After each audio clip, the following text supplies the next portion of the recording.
হাল্লা কৰিছিলে তেতিয়া লাষ্টত পইচা পালে চুপচাপ থাকি যায়।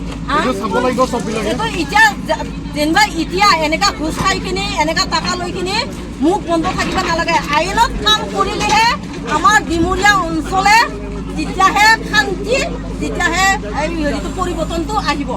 নহ'লে এনেকাই সারা জীবন যাইয়ে থাকো জানো। কিন্তু টাকা চাব নালাগে, জাগাটো চাব লাগিব, নিজৰ জাগাটো। জাগা চালেহে নিজে তেতিয়াহে জাগা ভাল হ'ব। এই সৰু সুৰাবিলাক লৈ কিনি একেবাৰে হাল্লা কৰিব, 2 দিন পিছত পইচাটো পকেটত ভৰাই কিনি চুপচাপ তিৰিয়ে মাইকীয়ে গুৱাহাটীত যাব, দামী দামী কাপোৰ কিনি আনিব, পিন্ধিব, উৰিব, ক'ৰবাত গাড়ী কিনিব, ক'ৰবাত মাটি ল'ব। আমি বেবাইখিনি মৰম এই এনেকা কৰি কিনি চুপচাপ ৰাখি থয়। এতিয়া এইটো কোম্পানী যিটো কেতিয়াও নকৰিব, হাত জোৰ কৰি অনুৰোধ কৰিছোঁ, ভাল কাম কৰি যা। কোনে লয় বাইদেউ টকা পইচাবিলাক? কোনে টকা পইচাবিলাক লয়?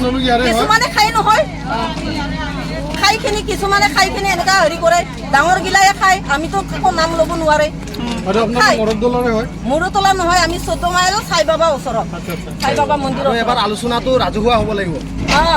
কিন্তু আগত যি কৰি গৈছে, এতিয়া এনেকা ভুল কাম নকৰক ডাঙৰ গিলা।